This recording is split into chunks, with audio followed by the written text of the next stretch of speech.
안녕하세요. 와인메커 여러분. C.S. 루이스의 피고석의 하나님 두 번째 기적의 두 번째 시간입니다. 어떤 익명의 기증가가 매주 저에게 보내주는 대중적인 반기독교 신문이 있습니다. 최근에 저는 그 신문에서 그리스도인들이 어떤 유대인 목수의 아내와 간통을 한 신을 믿고 있다며 조롱하는 글을 보았습니다. 그 주장에는 만약 마리아를 수태시킨 하나님의 행위를 간음이라고 부른다면 하나님은 아기를 가진 모든 여자와 간통을 한 셈이 될 것이라고 대답할 수 있을 것입니다. 그분이 단 한 번 인간 아버지 없이 하신 그 일은 인간 아버지를 도구로 삼아 언제나 하시는 일이기 때문입니다. 보통의 생식에서 인간의 아버지의 역할은 지고의 생명으로부터 나오는 생명의 전달자에 불과합니다. 때로는 마지못해 전달자가 되기도 하고 언제나 기나긴 전달자 행렬의 끝에 위치합니다. 따라서 혼란에 빠져있고 정말로 분개한 가엾은 적들이 거룩하신 분께 던지는 오물은 그분께 달라붙지 않거나 달라붙더라도 금세 영광으로 바뀌어 버립니다.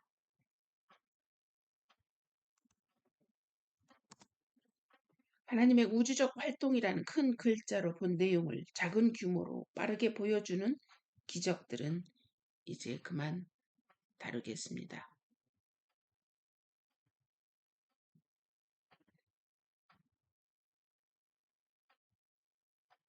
그러나 우리가 아직 보지 못한 우주적 활동의 일부를 미리 보여주는 두 번째 부류의 기적들을 살펴보기에 앞서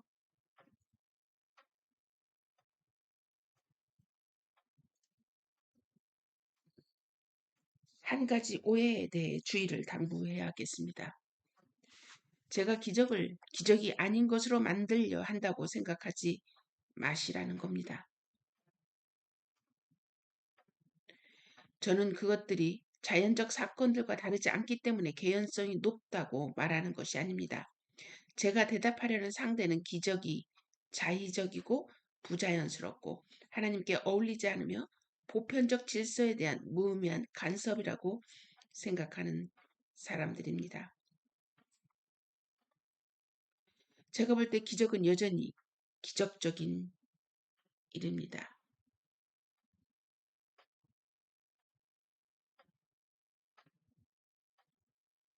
보통 살아있는 곡물에게 천천히 벌어지는 일을 구워져 생명력을 잃은 곡물에 즉시 행하시는 일은 돌로 빵을 만드는 것 못지않은 큰 기적입니다. 그러나 종류가 다른 기적입니다. 이것이 요점입니다.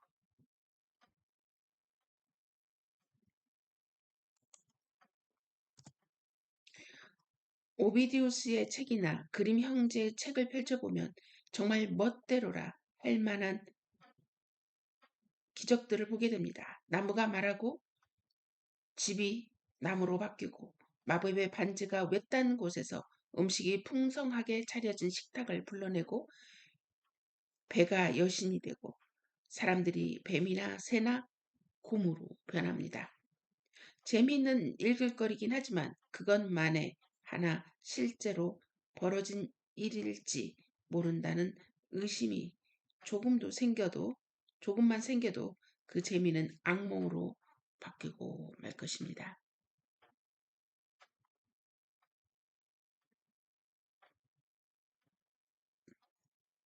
사복음서에는 그런 종류의 기적이 없습니다. 그런 기적들은 자연을 침공하는 외계의 힘이 있다는 증거가 될 것입니다.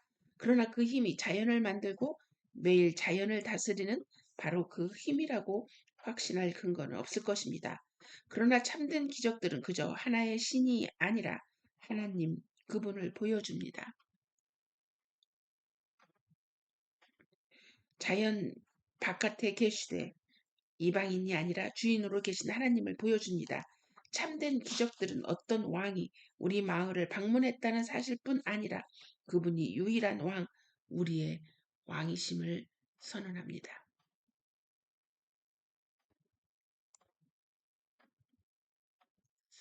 아주 중요한 말이네요.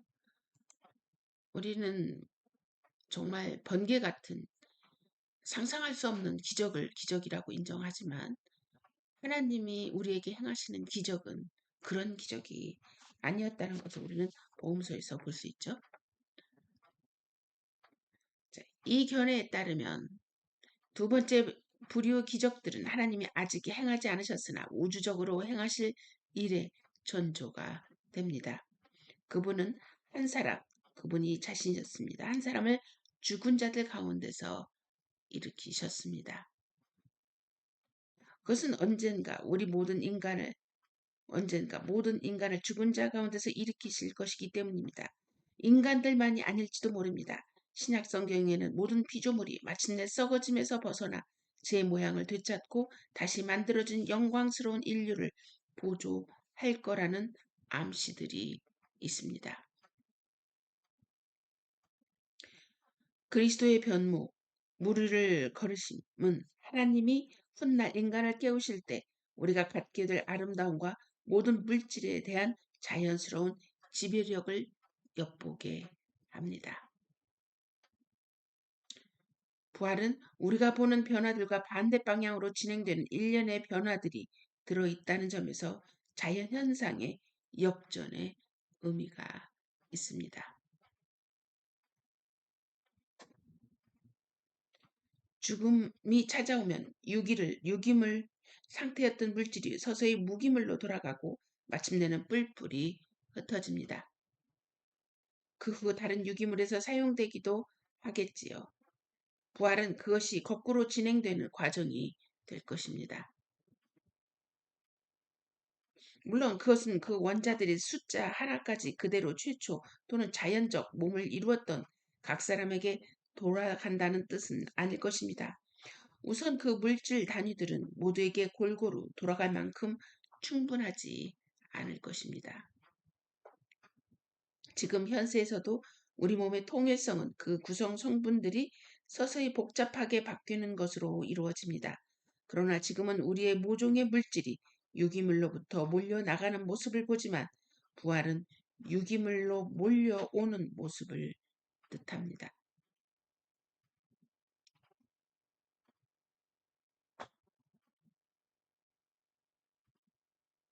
그것은 이미 본 영화를 거꾸로 돌려보는 것과 같습니다.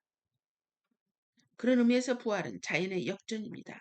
물론 이런 의미의 역전이 반드시 무슨 이냐 하는 것은 별개의 질문입니다. 그 영화가 거꾸로 틀 수 없는 것인지 우리가 어떻게 합니까?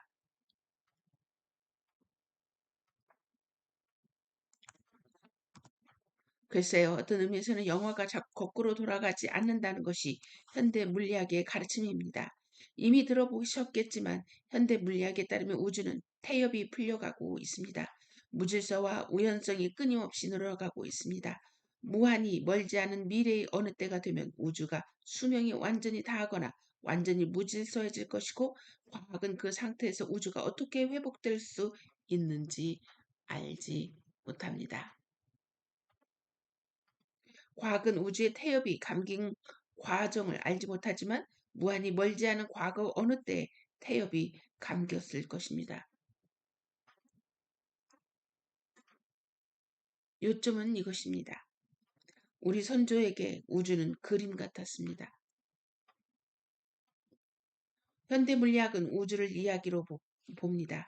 만일 우주가 그림이라면 자연현상이 역전되는 일들은 그 그림 안에 있거나 없거나 둘 중 하나입니다.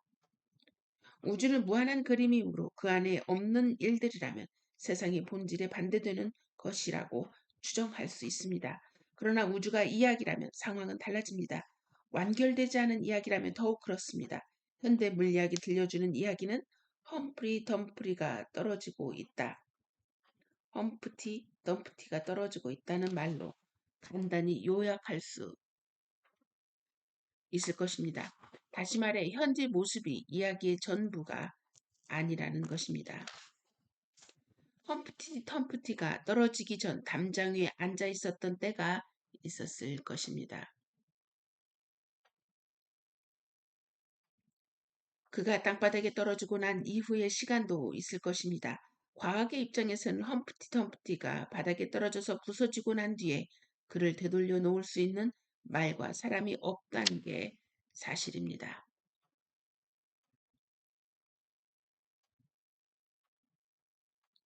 그뿐만 아니라 과학은 험프티 덤프티가 처음에 어떻게 해서 담장 위에 놓일 수 있었는지에 대해서도 아는 바가 없습니다.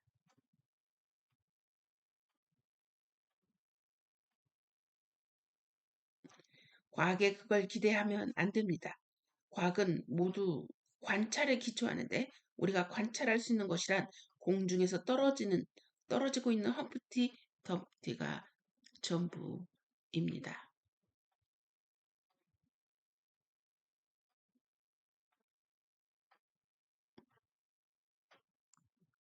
자, 여기에서 바로 C.S. 루이스가 과학이 의미하는 게 무엇인가? 과학은 주어진 것을 관찰하는 것 외에 그 의미를 부과할 수 없다는 게 C.S. 루이스의 어, 이 과학에 대한 이해, 순전한 기독교에서 나오죠. 우리는 그가 담장에서 떨어진 뒤에 태어났고 그가 땅바닥에 떨어지기 전 한참 전에 멸종될 것이기 때문입니다. 그러나 태엽이 풀려가는 동안 관찰한 것들을 근거로 그 과정 이전에 있었을 상상도 못할 태엽을 감는 일이 그 과정이 끝났을 때는 일어날 수 없다고 가정하는 것은 독단에 불과합니다. 상황의 본질상 현재 물질계에서 발견되는 붕괴와 무질서들의 법칙은 세상의 궁극적이고 영원한 본질일 수 없습니다. 그렇지 않다면 예초부터 붕괴하고 무질서로 떨어질 질서가 존재하지 않았을 것입니다. 험프티 덤프티가 존재한 적조차 없는 담장에서 떨어질 수는 없는 노릇입니다.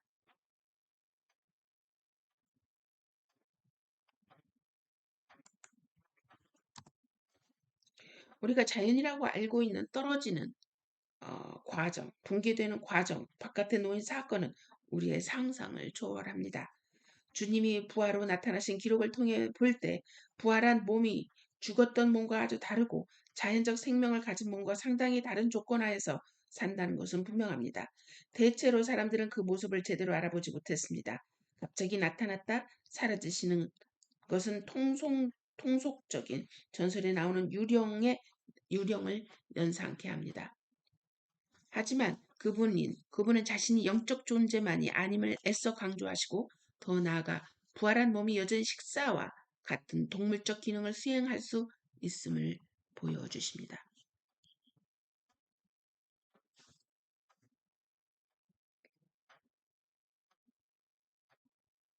이 모든 이야기가 당황스럽게 느껴지는 이유는 우리가 소위 자연을 넘어갈 때, 즉 대단히 특화되고 제한된 오감의 3차원 세계를 넘어갈 때 곧장 순전히 부정적인 영성의 세계, 어떤 공간도 감각적 요소도 없는 세계에 있게 될 거라고 가정하기 때문입니다.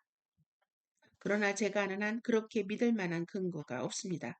원자 하나만 설명하려 해도 수레의 근거는 7차원이 필요하다고 주장합니다.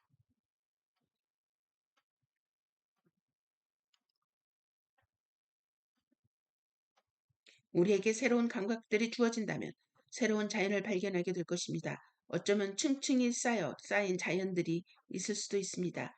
위층 자연은 아래층 자연에 대해 초자연이 되겠지요. 그런 구조의 끝에서 거슬러 올라가다 보면 순전한 영의 심연에 이르게 될 것입니다.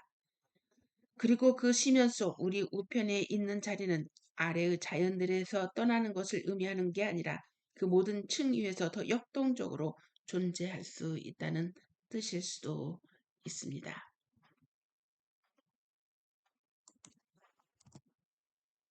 그래서 저는 승천 이야기가 알레고리에 불과하다는 가정이 성급하다고 생각합니다. 승천이란 말은 절대적인 위아래가 있고 하늘의 어떤 장소에 천국이 있다고 상상했던 사람들이 지어낸 얘기처럼 들린다는 걸 저도 압니다. 그러나 이렇게 말하는 것은 결국 그 이야기가 가짜라면 그것이 어떤 식으로 생겨났는지 이렇게 설명할 수 있지요. 라고 말하는 꼴입니다. 그런 가정이 없다면 우리는 우리를 이끌어 줄 어떤 개연성도 없이 실현되지 않은 세계들을 이리저리 돌아다니는 처지가 될 것입니다. 만약 그 이야기가 사실이라면 그분이 우리 방식과는 다른 방식으로, 다른 어떤 방식으로 여전히 육체를 지닌 채 자신의 뜻에 따라 우리가 사는 3차원과 오감의 세계에서 물러나 비감각적이고 무차원적인 세계가 아니라면 초감각과 초공간의 어떤 세계로 들어가시거나 그런 세계들을 거쳐 가셨다는 뜻이기 때문입니다. 그리고 그분은 그 일을 서서히 하기로 하실 수도 있습니다. 목격자들이 어떤 광경을 봤을지 도대체 누가 알겠습니까?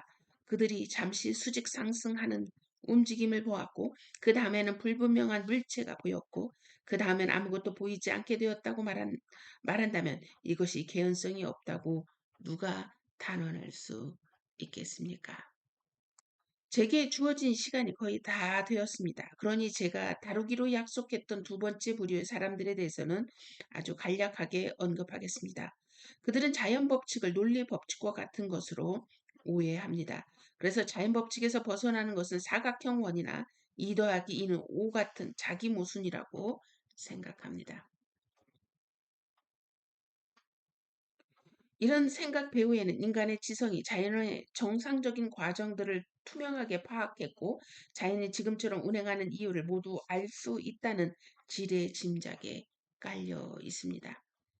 어떤 현상이 일어나는 이유를 알 수 없다면 그와 달리 되어선 안 될 이유도 알 수 없기 때문입니다. 그러나 자연의 실제 경로는 불가해합니다. 제 말은 아직은 과학이 그것을 설명하지 못했지만 언젠가 설명할지도 모른다는 뜻이 아닙니다. 제 말은 설명의 본질상 물질이 왜 지금과 같은 특성을 띠는지 설명하는 것이 불가능하기 하다는 뜻입니다. 만약 그렇다면의 세계를 다루기 때문입니다. 모든 설명은 A임으로 따라서 B나 만약 C라면 D의 형식을 취합니다. 어떤 사건이건 설명하기 위해서는 우주를 계속 운영 중인 기업, 특정 방식으로 작동하는 기계로 가정해야 합니다. 이 특정한 작동 방식이 모든 설명의 기초가 되기 때문에 그 자체는 결코 설명될 수 없습니다. 우리는 그것이 다른 방식으로 작동하지 말았어야 할 이유를 알 수 없습니다.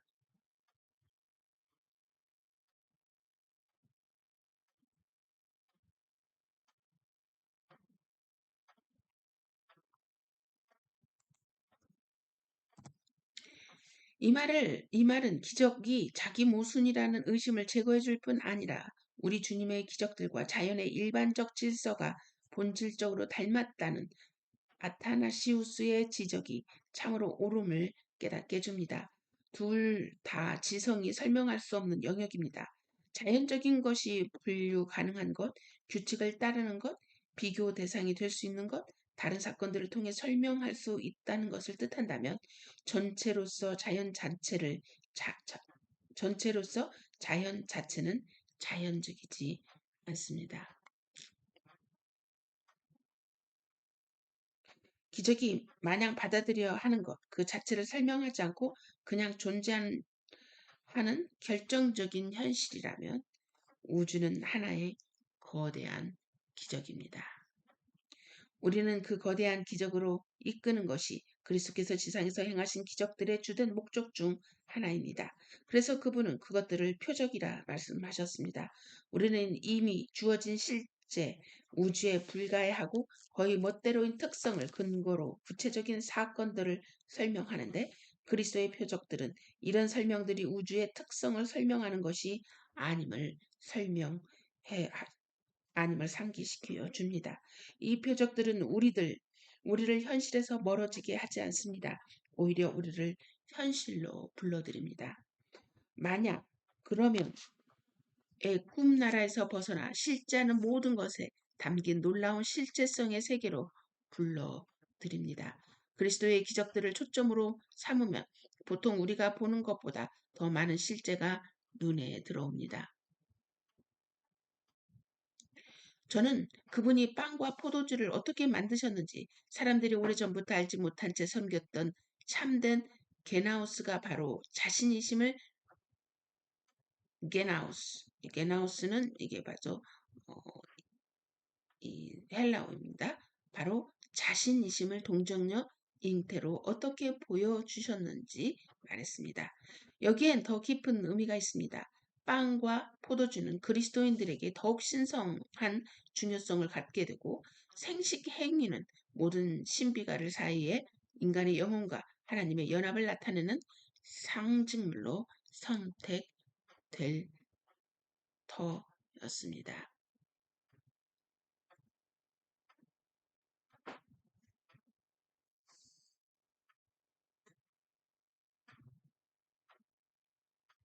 이런 일들은 우발적 사건이 아닙니다. 그분께 우발적 사건이란 없습니다.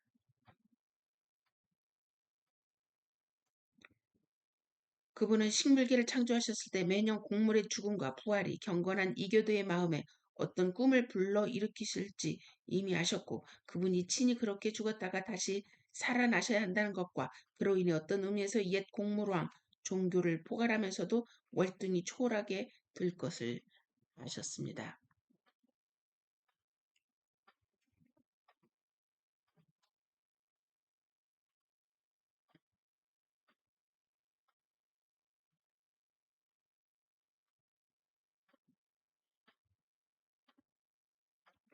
그분은 이것이 내 몸이라고 말씀하시게 될 터였습니다.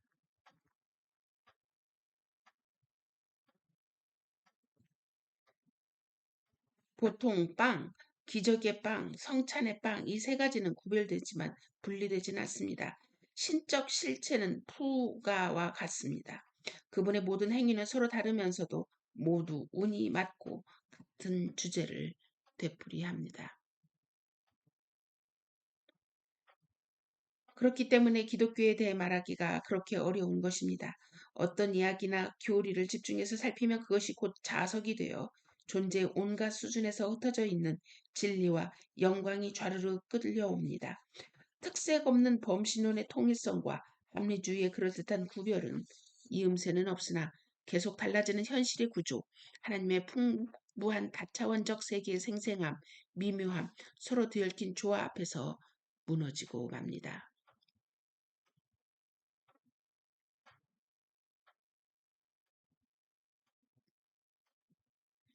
그러나 이것은 기독교를 논하기 어렵게 하는 요인인 동시에 기독교 신앙의 확고한 근거의 하나이기도 합니다.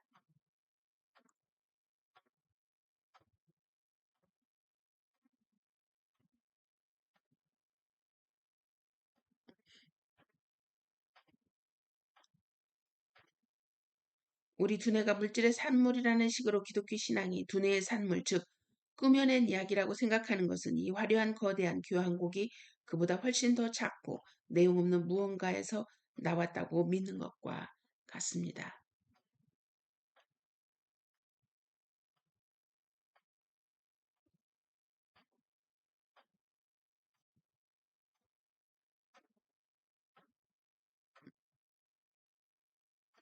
그러나 그렇지 않습니다. 그보다는 노리치의 줄리안이 본 환상이 진실에 가깝습니다.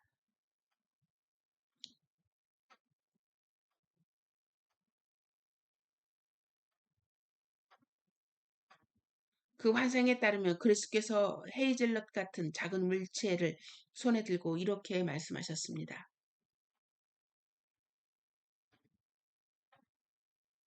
이것은 창조된 전부이다. 그것이 너무나 작고 약해 보였기에 그녀의 눈엔 그것이 부서지지 않는 게 의아할 정도였습니다.